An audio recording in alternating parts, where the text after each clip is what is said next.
We have to find ஏ ரைட்டிங்கான வே நம்ம பிடிச்சிக்கணும். அதாவது ரொம்ப பழைய ஸ்ட்ரக்சர் நான் தான் நான் ஸ்டோரி வைஸ் நான் எங்கே பேசினாலும் லெக்சர் பண்ணாலும் இதான் பேசுவேன் சார்.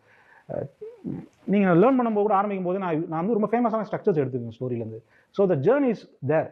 அதுவும் நீங்கள் ரைட்டிங்கை எக்ஸ்ப்ளோர் பண்ணுங்கள். வேறு கேரக்டர் வச்சுக்கோ, வேறு லே அவுட் வச்சுக்கோ.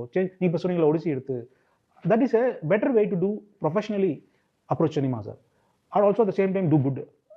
தட் இஸ் ஒரு எக்ஸிஸ்டிங் கதையை எடுத்துட்டு ஆமாம் அதில் நீங்கள் ஏதாவது வேற மாதிரி அது வேற மாதிரி பாருங்க. நான் என்ன சொல்றேன்னா, இல்லைன்னா நீ ஸ்ட்ரக்சரை நீ கண்டுபிடிச்சு இன்னொன்று என்ன சொல்றேன் சார், அதில் வச்சு if you have time, if it's hobby you can do that sir. நீங்கள் ஸ்ட்ரக்சர் எக்ஸ்ப்ளோர் பண்ணி வந்து தேடி கண்டுபிடிச்சும் போகலாம். அது ஒன்று.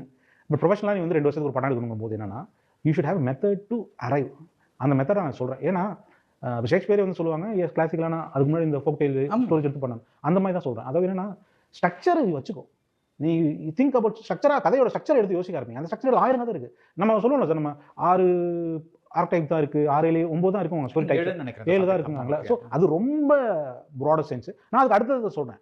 தேர் ஆர் இப்போ கிரேட் ஸ்டோரிஸ் இருக்குது, அதுலேருந்து ஹாலிவுட்டில் இருக்குது, நாவல்ஸ் எடுத்துக்கோ, அந்த கதையை பாரு, அதுலேருந்து ஸ்ட்ரக்சர் இன்ஸ்பயர் ஆகுது. அந்த ஸ்ட்ரக்சரில் 1000 கதை பண்ண முடியும்.